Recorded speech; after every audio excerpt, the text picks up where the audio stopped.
bringing the fight. Champagne shot with a spark. What up, y'all? This your boy Ace here, and welcome to Afternoons Delight.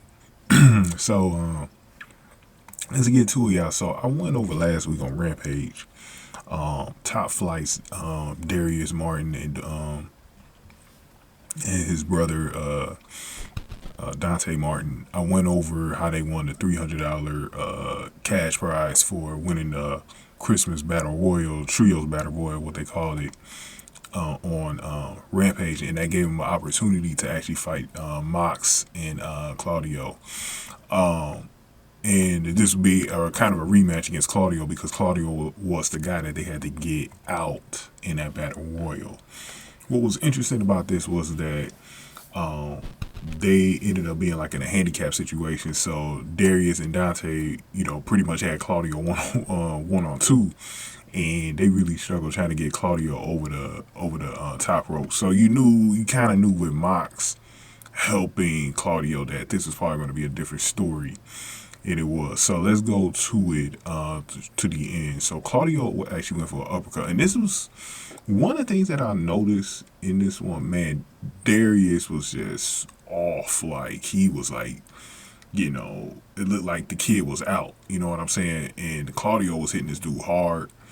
It was a hard-hitting match, man. I felt like Dante and Darius was definitely outclassed here. But when Claudio went for that uppercut, he actually missed because Darius slipped out, and then he landed a neutralizer, and Darius kicked out for a good near fall. Claudio was stunned and questioned the referee. He then landed some elbows, and then Dante tried to break it up, but Claudio wouldn't budge. And then Moxley came back in and landed a King Kong Lariat on Dante, and then he took him to the floor and landed a Double Arm DDT on the floor. Darius fired back at Claudio with a hard punch, and guys,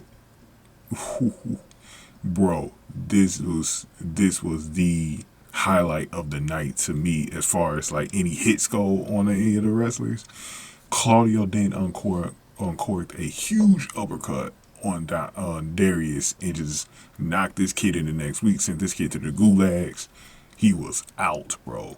So Claudio and Mox won in almost 14 minutes, and Mox mouthed off to the camera that anybody else who has a problem with them could get knocked out too. So it looks like these guys are definitely determined to get the tag team titles away from the Acclaim. That's going to be a nice matchup. It feels like, too, guys, I don't know if you guys noticed this, feels like Mox and Claudio are on their way to maybe a heel turn, because they kind of felt real heelish in this match.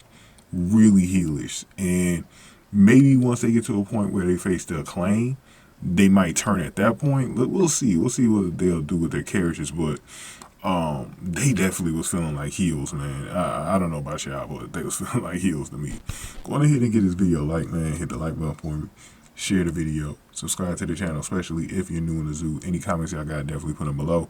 And if you want to donate to the channel, hit the super thanks button below, guys. I much appreciate it. But that's how that was feeling for me. It felt like these dudes were some heels in this one. I kind of like this side of them, though, especially with Claudio. Since he's been in AEW, you've been kind of want to see what they're going to do with him a little bit more. I kind of like this side of him, a little bit more vicious, a little bit more aggressive in the ring. And we'll see what's next for Top Flight, because I like Top Flight winning that match with AR Fox and the Trios. I wish they would legit get a push for the Trios tag team title against what's their name? They still have the titles, right? I forget if they still have them. Y'all know who I'm talking about. The Death Triangle. I think they still got the the Trios tag team titles. I want them to work their way up and kind of, be the next Trios champion. So we'll see what happens with that. Thank y'all for watching this video. Afternoons Delight.